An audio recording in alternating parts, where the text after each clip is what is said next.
My wife introduced me as her plus one. We've been married 9 years.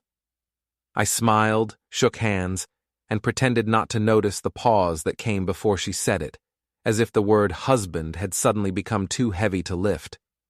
Sophie stood beside me in the gym entrance, transformed into someone I barely recognized. Her red dress caught every light in the room, her hair swept back like she'd stepped off a runway instead of out of our Honda Accord. Before we dive deeper into this story, I have one small request. Please subscribe, drop a like, comment, and hit that hype button to boost this channel so more people can discover these incredible Reddit stories. "This is Mark," she said to the woman at the check-in table. "He'll just find somewhere to hang out. He's not really a social butterfly." The woman glanced at me with something like pity. I took my name tag, Mark Ellis, guest, and watched Sophie float into the crowd without looking back. The gym had been dressed up nicely. String lights hung from the basketball hoops, tables draped in white cloth surrounded a makeshift dance floor, and a DJ was already spinning something from the late 90s. The whole place smelled like perfume and desperation. I found the bar and ordered a beer. From there, I had a clear view of the room. Sophie was already surrounded by a cluster of women, laughing too loud, gesturing with her wine glass. She'd been preparing for this night for weeks. New dress, salon appointment, practicing stories in the bathroom mirror. I'd asked her why it mattered so much. "It's my 20th reunion, Mark. I want people to see I made something of myself." What she meant was, I want Derek to see. Derek Hall, the ex-boyfriend. The one she'd mentioned exactly 3 times in 9 years, each time with a tone that suggested he was simultaneously insignificant and impossible to forget. When the reunion invitation arrived, she'd stared at it for 20 minutes before casually mentioning he'd probably be there. "You should come with me," she'd said. "It would look weird showing up alone." Not because she wanted me there, because it would look weird. I spotted Derek within 10 minutes. Tall, athletic build going soft around the middle, expensive watch, hair styled in that deliberately messy way that takes 20 minutes to achieve. He wore his confidence like cologne, too much of it. Sophie saw him at the same moment I did. Her whole body changed, straightened, sparkled. She moved toward him like gravity was pulling her. I watched the reunion from across the room, the long hug that lasted 3 seconds too long, the way she touched his arm when she laughed, the inside jokes that excluded everyone else in their circle. Derek's smile had the practiced quality of a man who'd learned that charm was easier than substance. I noticed other things too. The tan line on his ring finger where a wedding band used to sit. The way his eyes scanned the room while Sophie talked, always looking for something better. The slight smirk when she mentioned her marketing job, as if he'd already decided it wasn't impressive enough. "Another beer?" the bartender asked. "Sure." An hour passed, then 2. Sophie danced with Derek to every slow song. Her friends joined them sometimes, but mostly it was just the 2 of them, swaying in a pocket of nostalgia while the present stood at the bar drinking Budweiser. I wasn't watching my wife fall back in love. I was watching her audition for the past. Around 10:30, a woman approached me. Mid-30s, kind eyes, teacher written all over her sensible flats and cardigan. "You're Mark, right? Sophie's husband?" "That's what my tax return says." She smiled sadly. "I'm Rachel. Sophie and I used to be close." She glanced at the dance floor. "This is embarrassing." "For who?" "For anyone paying attention." Rachel ordered a water and stood beside me in comfortable silence. We watched Sophie whisper something in Derek's ear. He laughed, pulled her closer. "He's married too, you know," Rachel said quietly. Or was. His wife left him 6 months ago. Found out about the affairs. Seems like a great guy. Sophie was always convinced he was the one that got away. Never figured out he was the bullet she dodged. Rachel looked at me. "You seem decent." "I try." She doesn't see it. I'm noticing that. Rachel squeezed my arm and walked away. I finished my beer and set the empty bottle on the bar with the kind of finality that feels like a decision. I walked to the exit. Nobody noticed. At the door, I heard Sophie's laugh ring out across the gym, high and performative, the sound of someone trying too hard to prove they're having the time of their life. It followed me all the way to the parking lot. I drove to the hotel in silence. No music, no phone calls, no angry texts. Just highway lights strobing past and my thoughts arranging themselves into something like clarity. The hotel room was exactly as we'd left it. Sophie's makeup spread across the bathroom counter, her rejected outfit options draped over the chair, the air still holding her perfume. I sat on the bed and stared at the wall. My phone buzzed, a notification from Instagram. I opened it. Sophie had been tagged in 7 photos. In every single one, she was with Derek. Dancing, laughing, clinking wine glasses. In the most recent post, uploaded 15 minutes ago, they were posed together like prom royalty, his arm around her waist, her head tilted toward his shoulder. The caption read, "Some things never change." I scrolled through the comments, lots of heart emojis, a few cutest couple remarks. One person asked, "Wait, didn't you marry someone else?" Sophie had liked the photo. She hadn't responded to the question. I set my phone face down and closed my eyes. Memory has a way of being selective. My brain pulled up a highlight reel of the past month. Sophie's increasing distance, her distraction, the way she'd started dressing nicer for work, but couldn't be bothered to change out of sweatpants at home.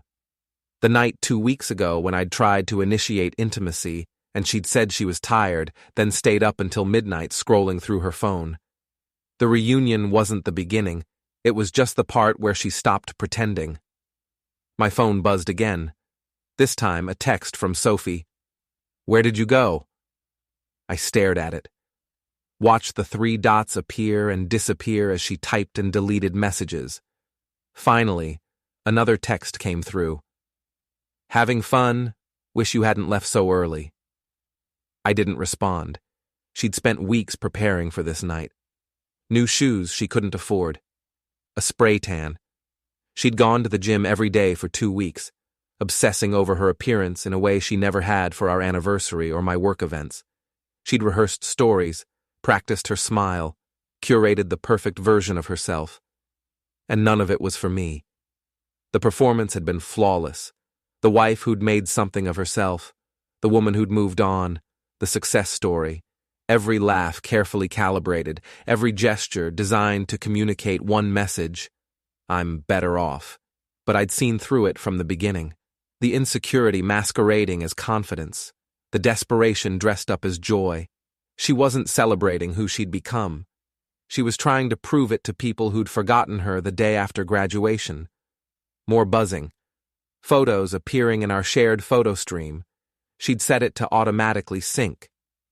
I watched them populate one by one. Sophie in Derek's arms. Sophie and Derek at the bar. Sophie alone, raising her glass to the camera with glassy eyes. In 9 years of marriage, she'd never looked at me the way she was looking at him in those photos. I checked the time, 11:30. The reunion went until 1. I set an alarm for 6 a.m., plugged in my phone, and went to bed. I slept perfectly. I woke at 2 a.m. to my phone vibrating across the nightstand. 14 missed calls, 23 texts. I read them in chronological order. 11:47 p.m. Why aren't you answering? 12:03 a.m. Mark seriously. 12:15 a.m. This is childish. 12:34 a.m. Derek left, I'm ready to go. 12:41 a.m. Mark 1:02 a.m. Fine, I'll get an Uber. 1:28 a.m. We need to talk. 1:45 a.m. I'm sorry, okay? Can you just answer? 1:53 a.m. I'm coming back. I set the phone down and went to the bathroom, washed my face, looked at myself in the mirror.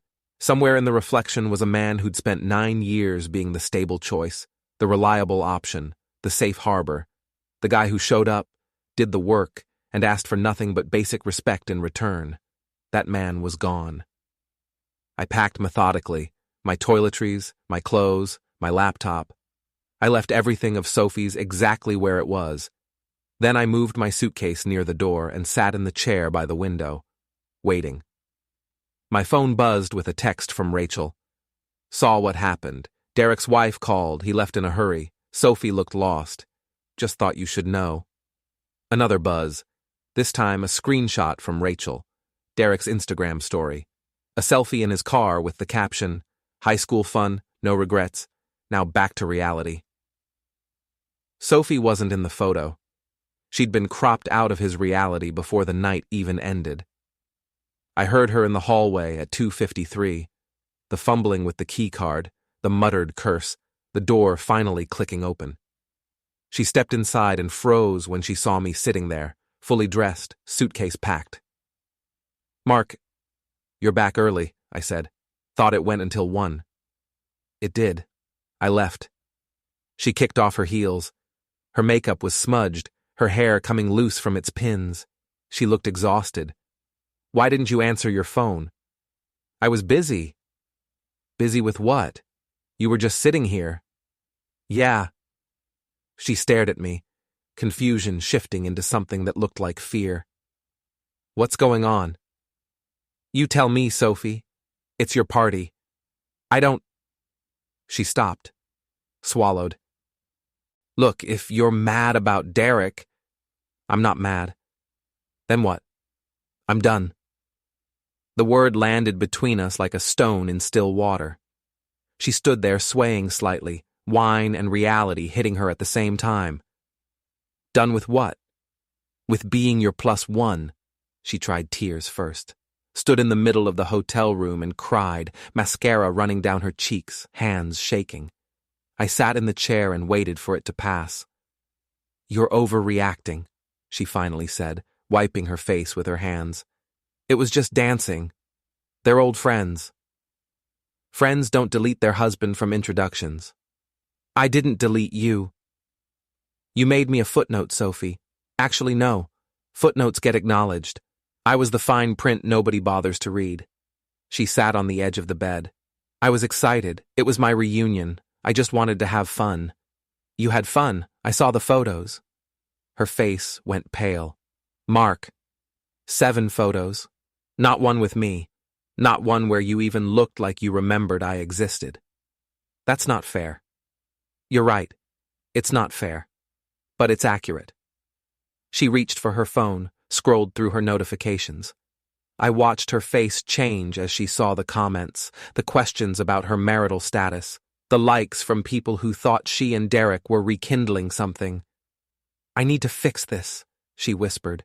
"Fix what?" "The posts. The comments.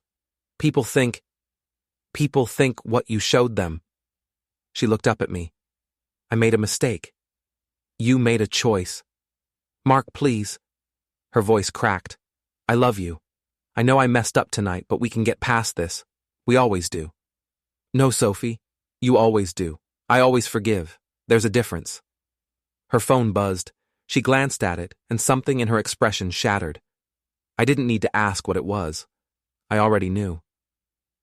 "Derek posted a story," I said quietly. "Saw the screenshot. Nice caption." "He's such an asshole," she whispered. "Yeah, he is." I stood up and grabbed my suitcase. "Looks like we both got left at the reunion." "Don't do this." "I'm not doing anything. I already checked us out. Your name's still on the room until noon. Plenty of time to figure out your next move." I walked to the door, put my hand on the handle. "Mark, wait, please." I turned. She was standing now, arms wrapped around herself, looking smaller than I'd ever seen her. "Do you remember our wedding?" I asked. "Of course I remember." "Do you remember your vows?" "Mark, you promised to honor me, not just love me, honor me. And tonight, you couldn't even introduce me as your husband. I'm sorry. I know.